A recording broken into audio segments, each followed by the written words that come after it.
Hi, friends. This is Papa Dale, your old pal here, one more time with a teaching in the series of Christ versus Culture.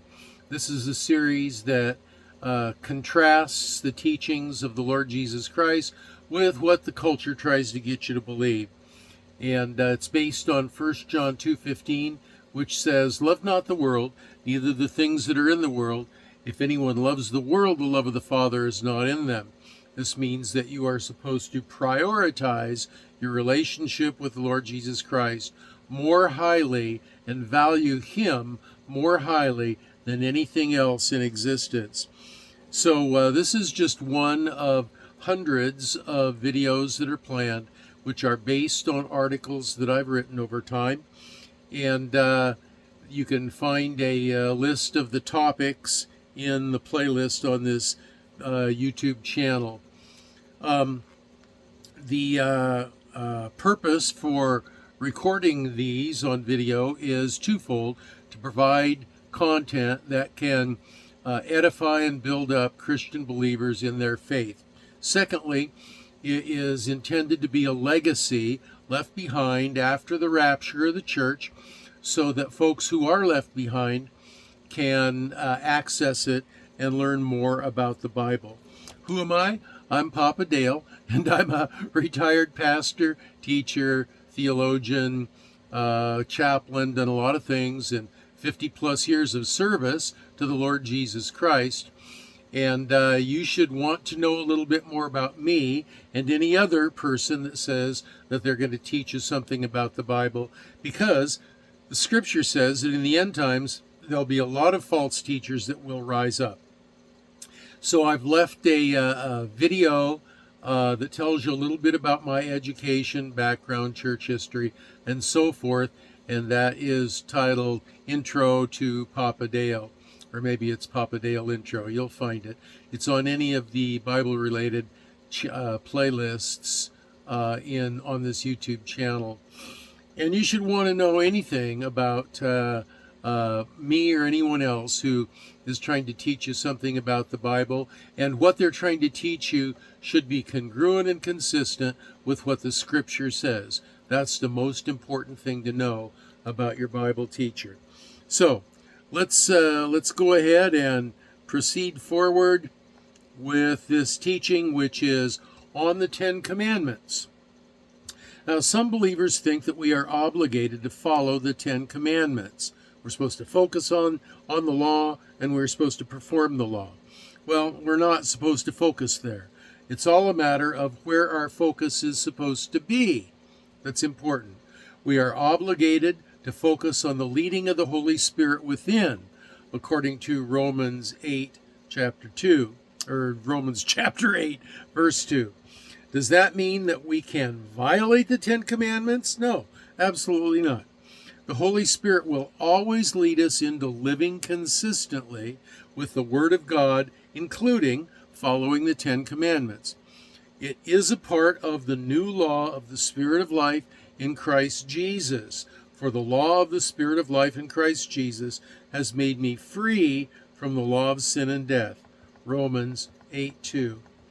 Because of humankind's inclination to avoid a real relationship with God, men adopted the ritual practices of the Ten Commandments and the other laws of the law of Moses, and claimed righteousness by adhering to them. It's similar to what the pagans did in their worship of the idols. In essence, the Ten Commandments became their idol. It was works-based. Do the right thing in the right way at the right time, and your God will accept you. That's not relationship. And relationship is what God is creating between humankind and God.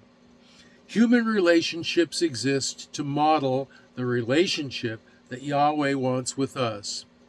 Would you ever base your love for your wife on what she did or did not do?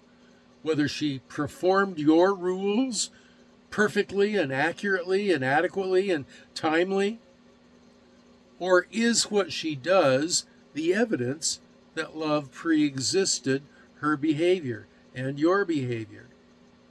What about the kids? Johnny mows the lawn, so now you love him.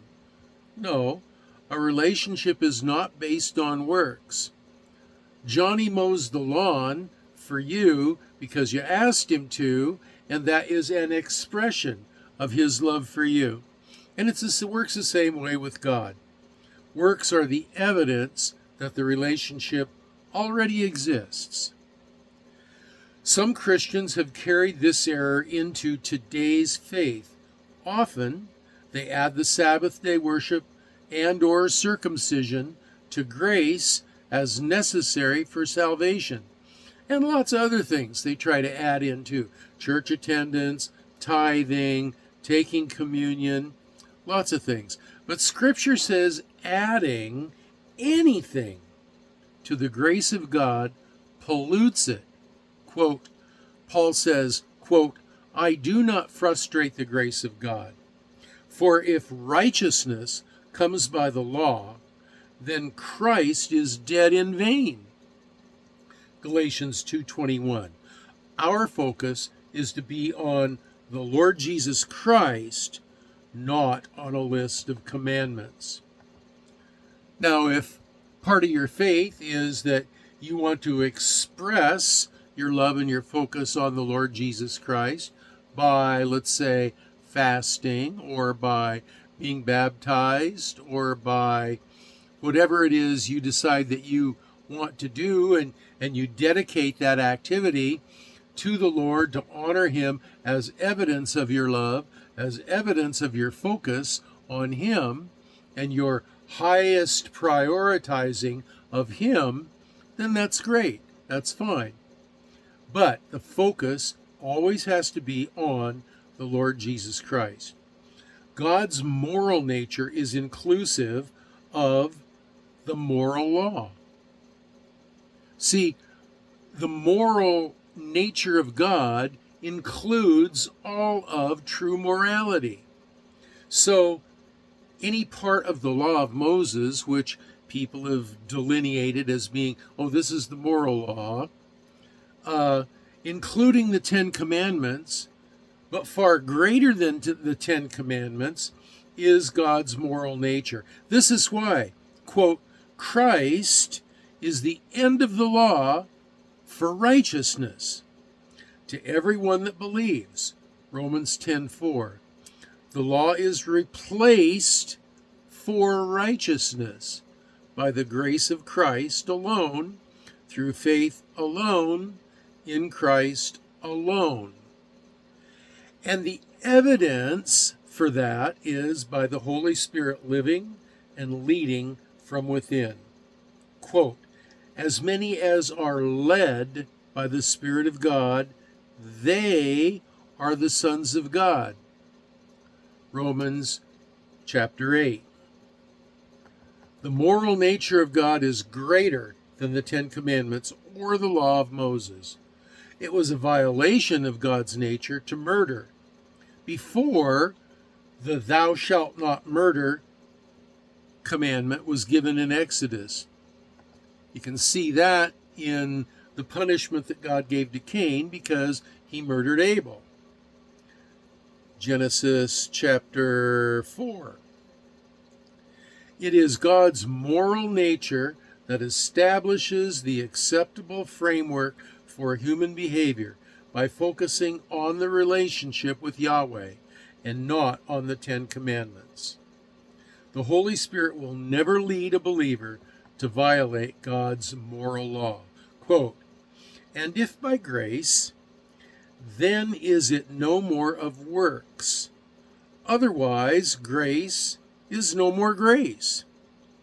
But if it be of works, then it is no more grace. Otherwise, work is no more work. Romans 11:6. Quote, I do not frustrate the grace of God, for if righteousness comes by the law, then Christ is dead in vain. Galatians 2:21. Quote, who hath showed us, and who hath called us with an holy calling, not according to our works, but according to his own purpose and grace, which was given to us in Christ Jesus before the world began. 2 Timothy 1:9. Quote, not by works of righteousness which we have done, but according to his mercy has he saved us, by the washing of regeneration and renewing of the Holy Ghost. Titus chapter 3, verse 5. Quote, Christ is become of no effect unto you, whosoever of you are justified by the law, or by works, ye are fallen from grace. Galatians 5:4.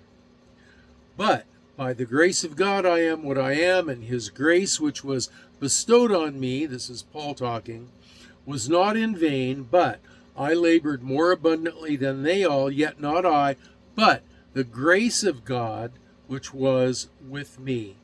1 Corinthians 15:12. Now to him that worketh is the reward, not reckoned of grace, but of debt. But to him that worketh not, but believeth on him that justifieth the ungodly, his faith is counted for righteousness. Romans 4:4-5. So, the Ten Commandments are good. This teaching is not to say that the Ten Commandments or the Law of Moses was bad. Those commandments were all good in their historical context. They were all good. Their purpose was to reveal sin, mankind's sin, to himself, so that he could fall on the mercy and the grace of God. There's nothing he can do to earn the grace of God, to earn his salvation, even keeping the Ten Commandments. So those are my thoughts on this particular topic, which is the Ten Commandments. You can leave your comments, questions, or prayer requests below in the comments section, or there's a link to my Facebook page. You can leave them there. If you're going to leave really lengthy comments or be argumentative, go to my Facebook page. I'll be pleased to engage you on that format, on that forum, because this forum isn't real conducive for it. Also, there is a link to the lesson notes, and you can go and find the scripture verses and check out my teaching based on what the Bible says. You can see that it's congruent and consistent. So that's it for today. We've got another video coming right up very shortly after this one. I don't know what the topic is. I never do. The Holy Spirit picks the topics. But until that next video, this is your old pal Papa Dale signing off for now and saying, I'm going to pray for you that you will be well and that you will be blessed.